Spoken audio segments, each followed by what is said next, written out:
그러니까 결국에는 그 페미니즘이라는 것을 의례적으로 아는 것과 진짜 아는 것은 다르다라는 얘기인데, 그것을 충분히 도움받고 있고 너무 감사하고 저만큼 이해하려고 노력하는 사람이 옆에 있다는 건 꽤 큰 힘이 되거든요.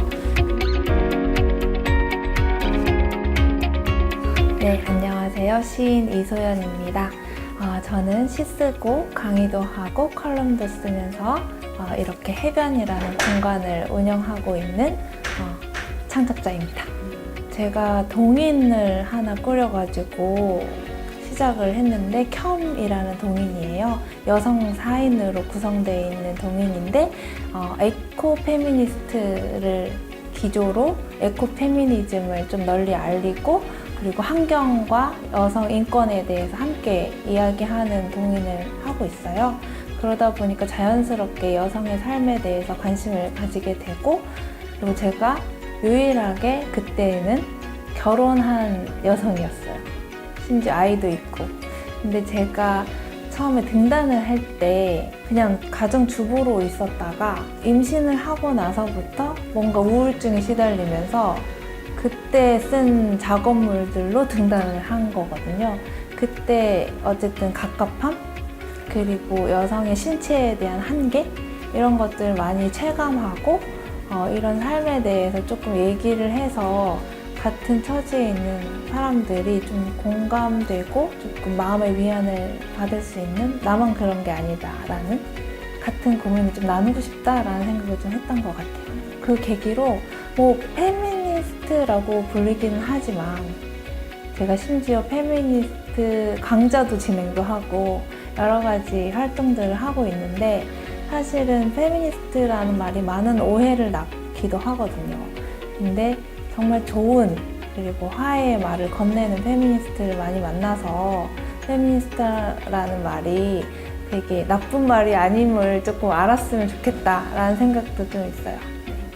일단 그 말을 좋게 바꾸려고 하는 마음이 있어요. 왜냐하면 페미니스트 시인이라고 불리는 사람이 어떤 행동을 했을 때 분명히 영향력이 있을 거란 말이죠.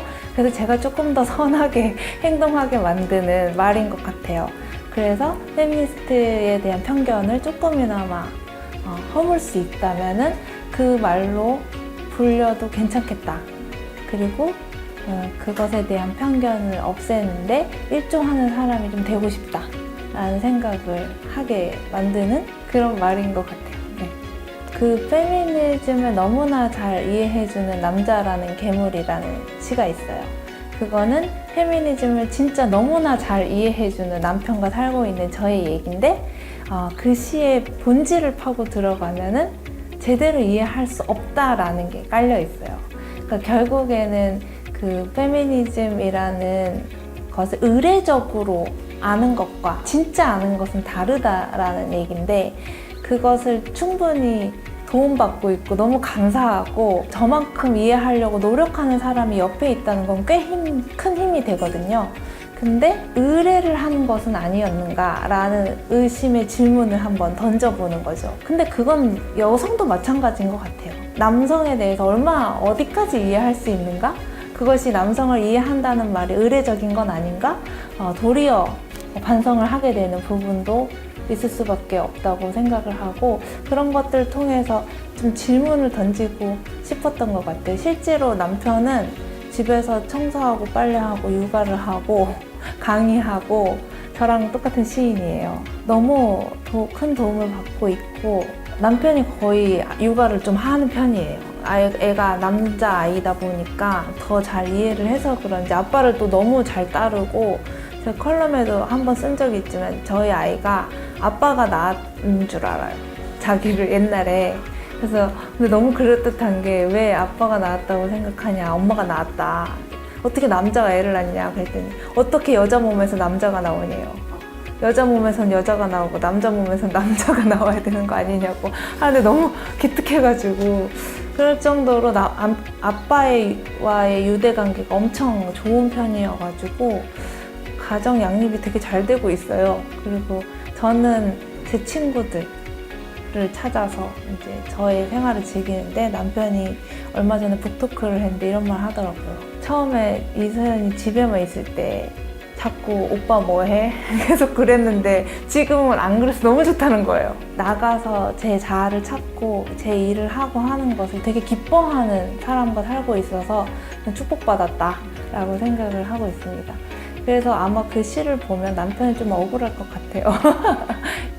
영감이라는 건 일상 속에 거의 매번 있는데, 도처에 있는데, 일상에 도처에 깔려 있는데 그걸 잘 느끼지 못할 때가 있잖아요.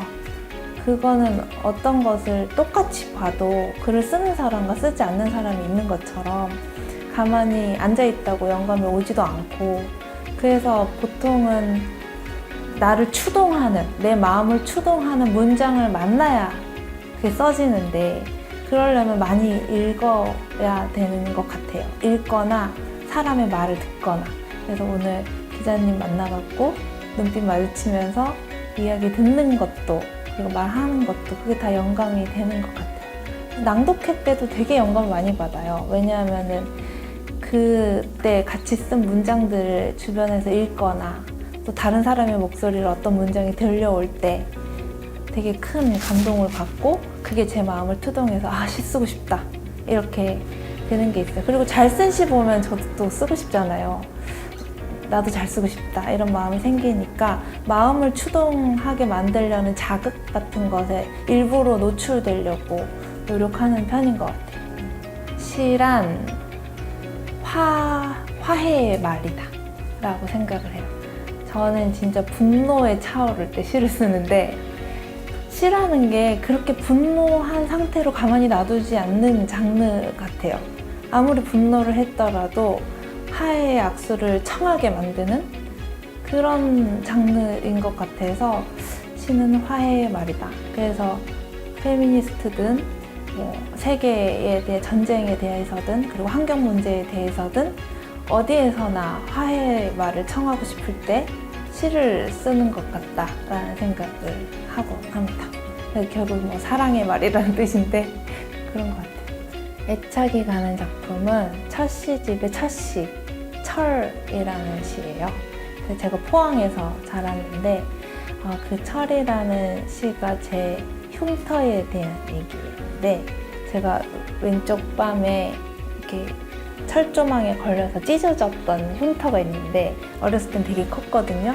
근데 이제 성장하면서 점점 밑으로 내려가서 잘 안 보이고 보조개처럼 돼가지고 좋은데 그때는 맞벌이 가신 그 어머니 아버지가, 할머니가 집에 있는데 뺨이 찢어진 상태로 집에 왔더니 할머니가 이제 된장 발라서 재웠어요, 뺨에.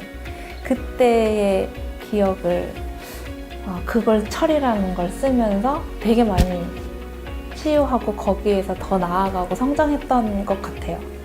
부모님에 대한 사랑도 생기고, 그러니까 뭔가를 쓰면서 화해하게 되는, 그래서 제가 시를 화해의 말이라고 한 것처럼 그 할머니 몸빼바지에 지린내가 엄청 나는데 거의 꿈속까지 따라올 정도로 나는 그 지린내를 맡으면서 울면서 잠들었던 기억을 한 편의 시로 쓰고 나니까 물도 이렇게 배가 딱 지나가면 갈라졌다가 다시 금방 아무는데 난 너무 상처를 오래 끌어안고 있었다 라는 생각에 그 시 쓰고 되게 마음이 편안했던 것 같다.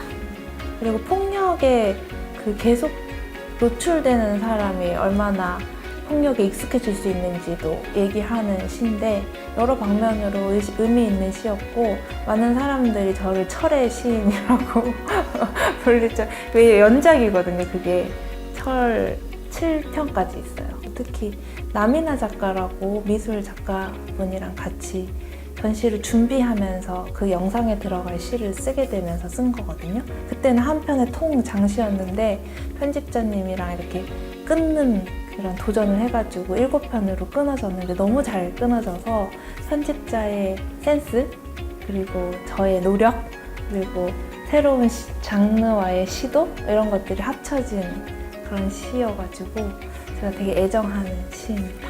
코로나를 지나왔잖아요.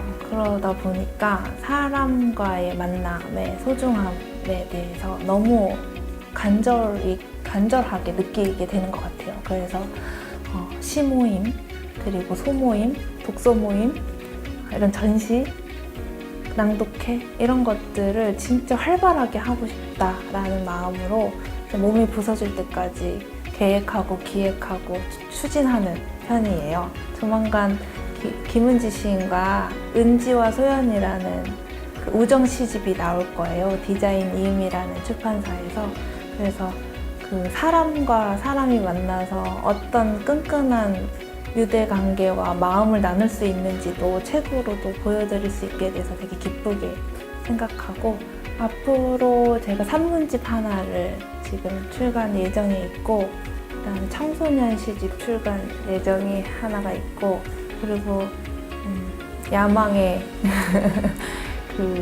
저의 3번째 시집이 이제 창비에서 한 4월쯤에 출간될 예정이에요. 그리고 제가 팟캐스트 도심시를 운영하는 중인데, 여러 장소들을 지나칠 수 없어서 그 장소에 얽힌 시를 두 시인이 쓰는 거예요. 그러니까 게스트도 쓰고 저도 쓰고 똑같은 장소인데 바라보는 시각이 너무 달라서 시가 대본이 돼서 방송이 되거든요. 한 줄 한 줄 읽으면서 그 장소에 대한 썰을 푸는 건데 너무 재미있게 진행해 왔고, 원래 도봉구에서 하던 사업을 지금 노원구에서 하고 있는데 다른 구에서도 후원 요청이 왔으면 좋겠다 라는 야망을 비춰봅니다. 양성평등 문화상을 받으면 진짜 기분이 좋아요.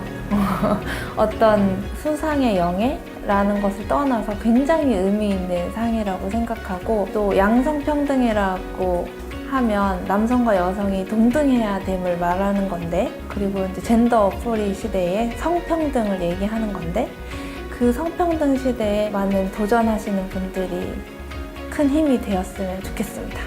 그리고 저랑 만나는 모든 분들이 이 연말 좀 따뜻하게 보내셨으면 좋겠습니다. 시를 사랑하면서